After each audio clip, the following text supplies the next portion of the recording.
Counter story. This is my counter story. My counter story. It's real in the field, and they know that our passion is real. Given the circumstances, I gotta give me a meal. The people are watching, my back is a target. No matter the struggle, I know where I'm walking. It's real in the field. It's real in the field. It's real in the field. They tell you to do what you feel. People in the society, my people are crying. I'm being the system. I'm no longer dying. The odds in my favor. This moment I savor. For public housing, the music and nigga. This music is potent, providing this motion. My vision is clear, and it's broader than oceans. The tears are falling, my future is gone. So I'm a big runner, I won't do no stalling. Salute to the real, all my soldiers before me. I'm giving you my kind of story. My kind of story, babe.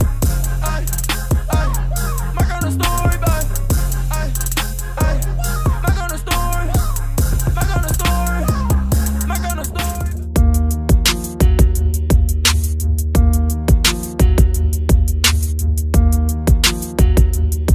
I mean, I feel like a man could be a shoeholic, a woman could be a shoe collector. It's only a word. It's only words. Yeah, that's true. I feel like it's only words. What's so bad about saying I'm a shoeaholic? yeah. It's like I think it's like the context behind it is like if you're a shoeaholic, you're just like crazy for shoes. Like, well, I want that shoe. I want that shoe. It's cute. I want that one. But if But you're a that's the shoe same collector, thing as a shoe collector.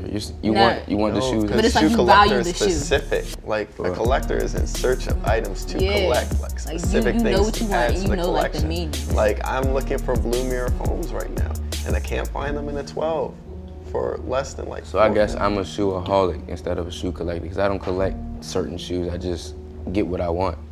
Well, Basic. that's like the same thing though, because you're getting what you want. Like a collector gets what he wants. He's not about to collect any old But I don't shoe. go. I think it's like it depends on like how you value the shoe. Like if you like, you know how like some people have like the dead stock shoes, they don't even touch it and stuff like that. I feel like if you're on that side, you're a shoe collector. But if you just like to wear your shoes, like this is like that's your style, it's a part of your everyday style, then you're a shoeaholic. That's so I don't much know. because That's just like- I'm so in between on this. Like I have shoes that I've never worn, that I've never even taken out the box for real. That's And the like thing I I want never them. I understood. like them. I'm not collecting them per se. Like I might sell them, I might keep them, I might wear them. But at the end of the day, I still like the shoe. I bought it because I want it. But see, that's where like the collector part comes in, because it's like you're like you value the shoe more than Gerard would. Whereas he's like if he heard that, he probably like why don't you wear all your shoes? I do have that Yeah, question. Like, yeah. why don't you? I why would you keep wear your it. I'm shoes just in the box? waiting. Like now is not the time to wear this shoe. Like I'll take it out. Winter. Put back. Yeah, because I see that a lot of times, but I never really understood it. You know what I'm saying? So, do you value a shoe as like art type stuff? Like, Yeah. Some had- shoes. Oh yeah. yeah, there's shoes that I would not wear. And then that's where you fall under like the collector. Yeah. yeah. But you have can't wear them. Like some shoes, like they're collectors' items. If you put them on their feet, they will disintegrate. Type shoes. To. Oh my goodness.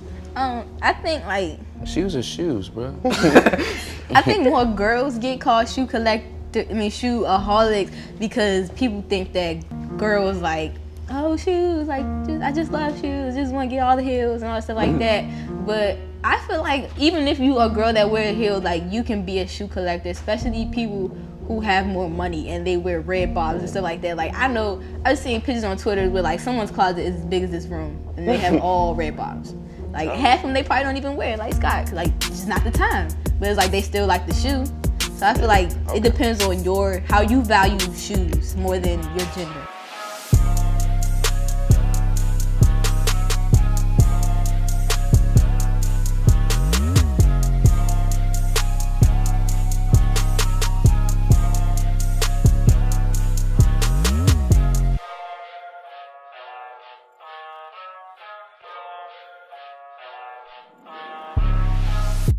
The meaning of this event is to bring people who love shoes, bring them together so they could collaborate talk and sell, all that, you know. What's the most expensive shoe you've seen sold here? Or like the most exclusive shoe you've seen? The most exclusive shoe is the Yeezy, which everybody knows. It's like a $4,000 plus, depending on the model. It starts with buying and selling. You get a shoe for a low price, and then you resell it. And you can make a lot of money doing that.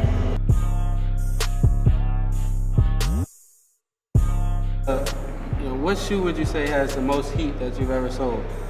The most shoe that probably had the most hyped up at the time was probably my black cement 3s. That was probably the most, hyped up at the time when I sold them. Okay. You buy shoes all the time, right? Yeah, all the time I'm buying. Okay. Would you call yourself a collector, a shoe collector, a sneakerhead, or a shoeaholic? I can class myself as all three. Sneakers have been a big part of my life for as long as I can remember. I'm definitely a collector. Definitely sometimes a shoeaholic when it comes to buying all the time. So a little bit of all three.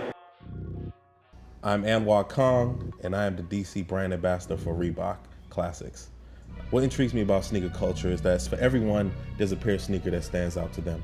My sneaker history is I just remember having the Big Hurts back in the day, the Reebok Big Hurts back in the day with the zebra stripes. And that's what kind of stands out to me. It's kind of for everyone, there's a pair of sneaker that represents them and tells their personality, basically. I remember wearing them to high school, and you feel pride in whatever you buy. You know what I mean? Whenever you buy something, if you spend your own money, your hard-earned money on it, it's just the pride that you get from actually being able to buy it versus asking a parent or someone else to get it for you. So what do you guys think of the differences between a hype beast and a sneakerhead? Me personally, I just think the one main difference is that sneakerheads care about, they care more about the shoe, the meaning of the shoe, the value of the shoe, where it came from.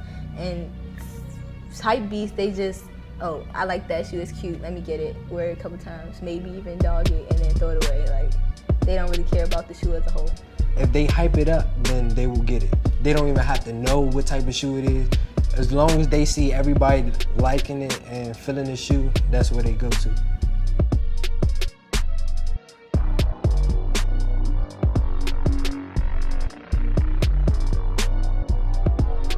I think for me, I've seen people do a lot of crazy things to get shoes. I still think standing outside at 5 a.m. in the morning to get some shoes is kind of crazy to me. It's just not my thing. But what kind of extremes do you guys think people go through to get shoes or to wear a certain kind of shoes, even though it might not be their size or it might hurt their feet? Do you think it's crazy that people go through those extremes to look cool, if you will? This guy I grew up with, after a 8, I think it's men's sizes. Yeah. So he wore 8, but he would buy 7s and then take the soles out and make it fit like that. And I'm pretty sure it hurt, but he wanted his Jordan. So, and he had almost every pair, but all in 7s. I know his feet hurt so bad. A lot of people do that. I'm not even gonna front. So I was in Miami one time, and they had these gold Chuck Taylors that I wanted, and I wear a size 11.5, but they only had a size 10.5 or something. So I bought them joints, but I took the sole out. But it was just it was the cool thing to do because I wanted them shoes. So I can understand what people do. How about you? But it's always two things. So standing out, I saw people stand outside the day before, and I was like, why would you go to that extreme when you're gonna only throw them in the back of your closet some months from now? You know what I'm saying?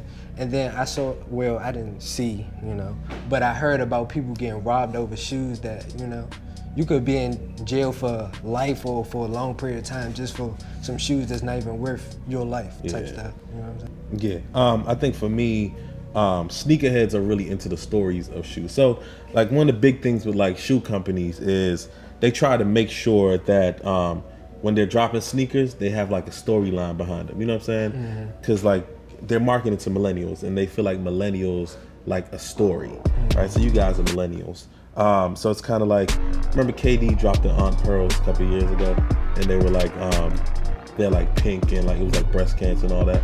That's a storyline, you know what I'm saying? So I feel sneakerheads are about the storyline, and they want to be a part of the story, so therefore they buy these certain shoes. And hypebeasts, like you said, it's kind of yo, everyone on Instagram is posting they getting them joints this weekend, so they are going to go get them joints and do whatever they want to do, whatever they have to do to get them. So even if it's paying $100 over face value, the hype beasts are going to do that, and that's kind of where the whole like secondary business is coming from. Back to the sexist thing. Women have to work 10 times harder than a man does. And I believe that is so like unfair because the game is dominated by males.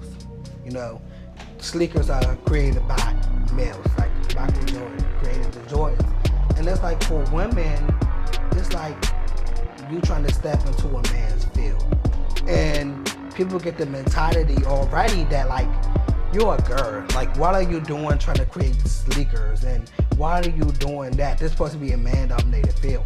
And I don't believe like that's right. So it's like kind of crazy that women, you know, still get paid less than the man, or women have to work 10 times harder because it's like a man is more accepted when it comes to making sneakers. So if it comes to you, it's like a man want to make sneakers, okay with this deal. If a woman want to make sneakers, it's like it blows out of proportion, like, and they have to work their hardest to get their name up compared to a man. But recently I have seen stuff in sneaker culture as far as like, say for instance, Rihanna and her thing with Puma, and also Kylie Jenner.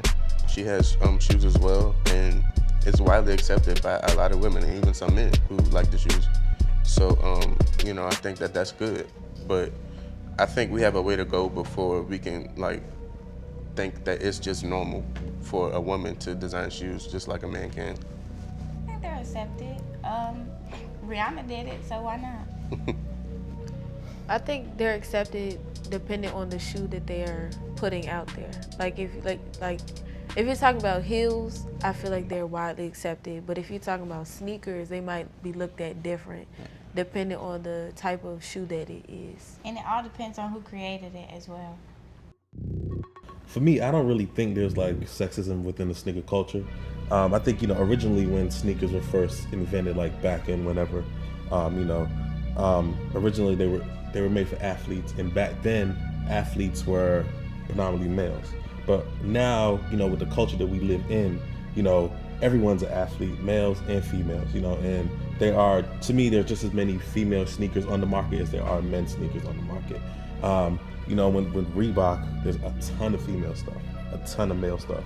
So I don't really think there are sexism things within the culture. I think there are some sneakers that are specifically designed for men just because the way men's feet are, a tad bit bigger, a tad wider. So they're kind of designed for men or whatever. And the female feet is typically smaller and narrower. So therefore, in the design product, there are different nuances to why sneakers are designed the way they are. And that goes down to like the soles and the wear. You know, some people are flat-footed, so you need, you know, the soles are designed to kind of protect those people's feet, so everything is different. So for me, I don't think I think for everyone, there's shoes for everyone. If you need something, you could find it in the sneaker store or online somewhere. And to add on to you, I want to say that buying shoes and materialistic things, everything is basically not a competition, because I realized that people stop if I get this, somebody else try to get something that's better. Yeah. So the end result of this, everybody's gonna be broke.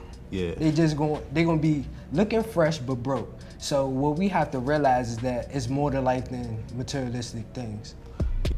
I think it's okay to want nice things in life, because that's what kind of drives people to work hard so they can kind of get whatever they want out of life, right?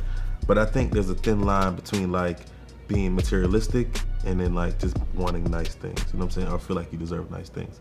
And I think like we live in a society where like people are just extremely materialistic, so therefore we see it on Instagram, we see it on Snapchat, and everyone is trying to compare their lives, you know what I'm saying? So I think, you know, if I want to give advice to people who are so materialistic, it's kind of like value real things, value, you know, like the things that you need to value, money can't buy or money can't obtain. It's just family, health, friends, and love, basically. You know what I'm saying? Everything else kind of comes after that. So don't make your entire existence about sneakers or products. You know what I'm saying?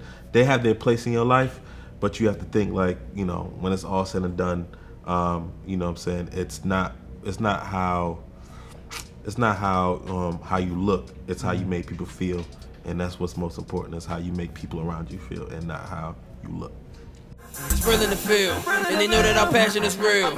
Given the circumstances, I gotta give me your meal. The people are watching, my back is the target. No matter the struggle, I know where I'm walking.